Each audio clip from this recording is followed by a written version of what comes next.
Okay. Alright, welcome back to Nick Lenz's Comic Corner, Classic / Non-Classic. This is episode number 1678 and Doubleshot number 1572. I have two DC trades. First one is from Future State. Now, there'll be two episodes from now. I'll do the other Future State book that I have left to review, and then I'll be done with Future State. For good. There'll be nothing left to Future State. Well, aside from the Future State Gotham series. But as for these trades, yeah, they'll be done. Alright, first up is Future State Justice League. Yep. Now, friend Tibia did put this on his worst comics from last year. There's some good stuff in here, some bad stuff, which I'll get to that. Now, the only series I would not be discussing here is, of course, Future State Green Lantern, because I've already discussed this one already. In the case of these other ones, first up is Future State The Flash. A book my friend Tibia hated this book.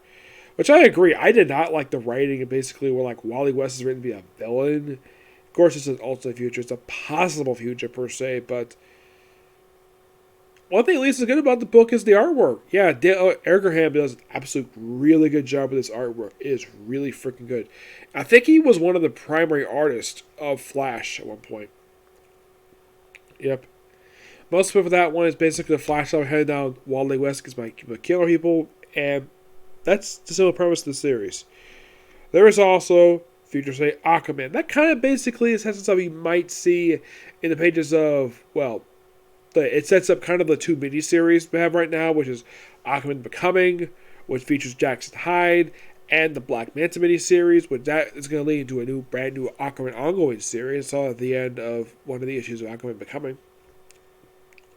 Justice League is the League of the Cover. And it's mostly where it's like a new Justice League, where apparently they formulate a new charter where they can't give up personal lives, and they're forbidden from revealing each other's secret identity to each other. All because of what happened in the original Justice League. And it turns out all these people were evil anyways. Yeah, it's an odd story to say the least. Yep. Here are your writers for these stories. You have, now, Jeffrey Thorne does do the Green Lantern one. Now, who does these other ones? Well, the Flash one is done by Brandon Vitti.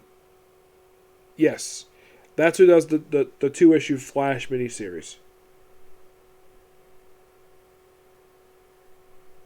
Which I appreciate that the artwork does basically does an absolute fantastic job with paying tribute to the Flash legacy.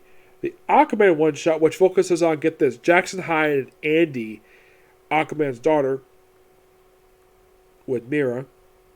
Now, this is done by Brandon Thomas. The art by Daniel Simpar is actually a pretty good artist.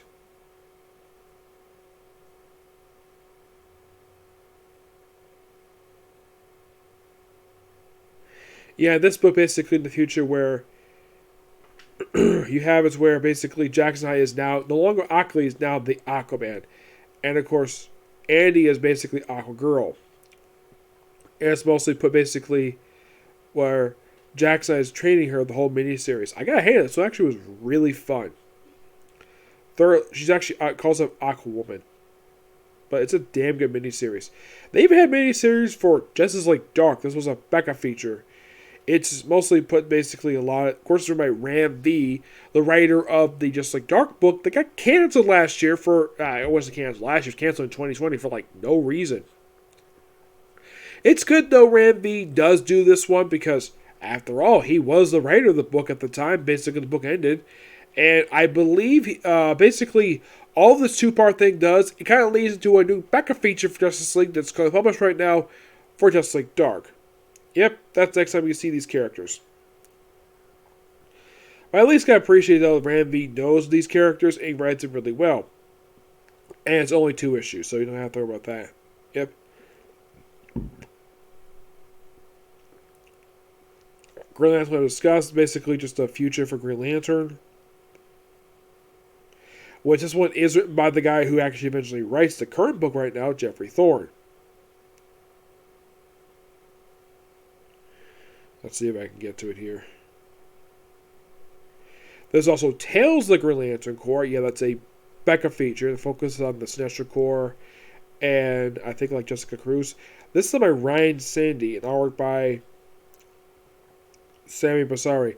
I'm surprised this particular backup feature was not included in the Green Lantern trade. Yes, by Jeffrey Thorne. Yes, that was one of her stories. One of the stories. Another one here is Book of Guy. This is done by Aaron Alsenberger and art by Clayton Henry. Just like a story feature for Guy Gardner, Future State. And what they least appreciate though, he's wearing his Warrior t-shirt from 1990s. Because at one point he had a book called Warrior. So it's nice to fact that. And then we have a story featuring Mogo and the Teen Lantern. This is written by Jose Campbell and art by Adatang. It's just a story for Teen Lantern in Future State. That's simply all it is. Recon, written by the guy who actually was the second to last writer who wrote Hal Jordan. Because the Hal Jordan story, a guy who I've actually met, Robert Venditti. Yep, Robert Venditti writes this one. I'm like, okay, that's interesting. I guess he wanted to write one more time, basically, of Hal Jordan. So it's a short story. It's a really good one. And this is basically like, oh, where were you in the core needs you? And you have Hal Jordan running to Joe from the Far Sector series. Just really good.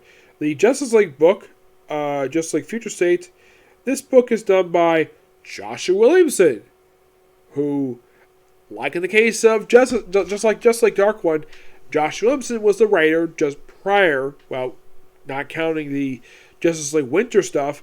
This was the actual previous writer of the Justice League book prior to Bendis taking over. So it's interesting, though, he writes this miniseries. Yeah, it's a very odd one, to say the least. And by the way, the members are basically John Kent, the current Wonder Girl, who in this timeline is Wonder Woman. Yeah, basically, it's like those two along with basically like Flash and a bunch of our heroes. Heck, even Joe is a member of the Justice League, which is interesting to say the least. And of course, for the HyperClan. I mean, it almost seems like, though, this seems like a futuristic story they could pull it in the 90s, per se. But, it's kind of interesting to say the least.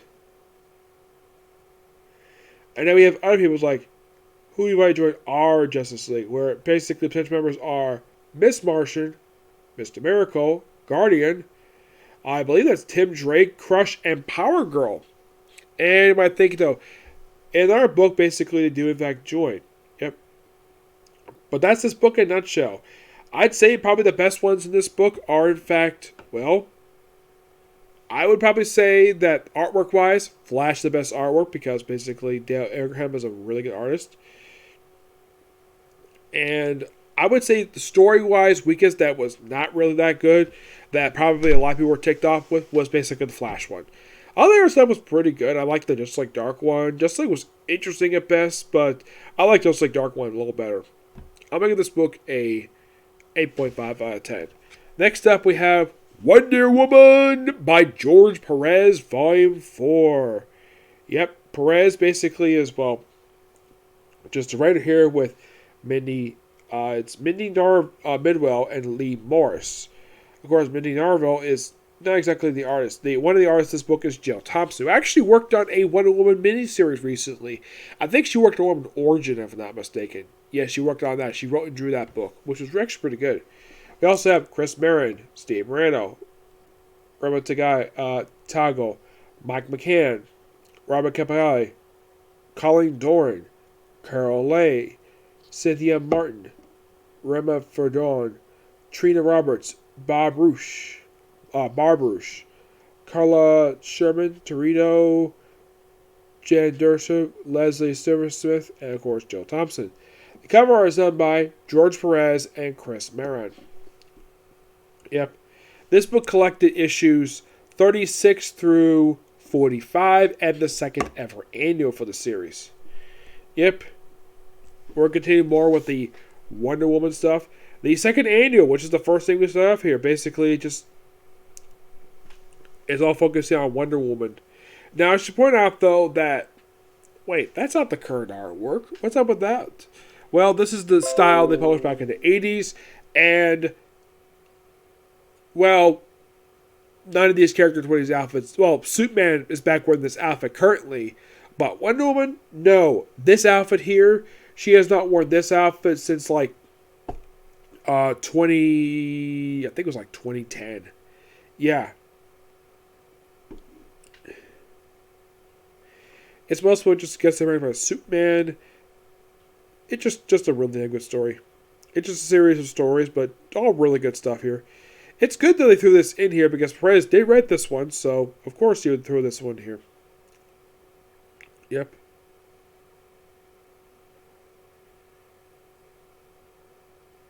And next up we have issue 36. We'll mostly put for these issues just basically a lot of time just Hermes hanging around. And it's basically Wonder Woman Themyscira sometimes. Also, she wears a slightly different outfit. Not really sure why she put this outfit, despite the fact she has a regular attire. Maybe it's their Themyscira attire. And of course, the people speaking Greek. Yes. It's more continuing a lot of that stuff George Perez was known for. A lot of really good storytelling, good characters. And of course, Hermes getting a bit weaker, per se. Yep. But it just continues with more good stuff related to Wonder Woman. Yep. But we also have a tease of this villain here who does pop up in the very next issue. Yeah. And of course, the covers kind of continue the tradition. Super basically Wonder Woman bondage. Sometimes, but like a regular basis. Like, if you look at like a lot of the early issues of Wonder Woman from like the 40s, 50s, 60s, her creator loved putting her in bondage. He loved doing that for some reason. Yes, this is the guy who created Willie Marston. He created her and kept putting her in bondage for some reason. Don't know why. Yep. Yeah, basically you see Wonder Woman go series trials, battle people a lot. And most of Hermes has been operated as a vigilante, like in whatever town basically Wonder Woman was living in. And yeah, basically her battling Greek gods, which is so awesome. Yeah, that's what happens in a lot of these issues for this one. Yep. Now, aside from Wonder Woman stuff, is there aside from Superman, a brief vision about basically, well, then we have the first appearance of the second Silver Swan, Vanessa. Yes, Vanessa. Yep, the Silver Swan, who was actually introduced just prior to Crisis on Infinite Earths.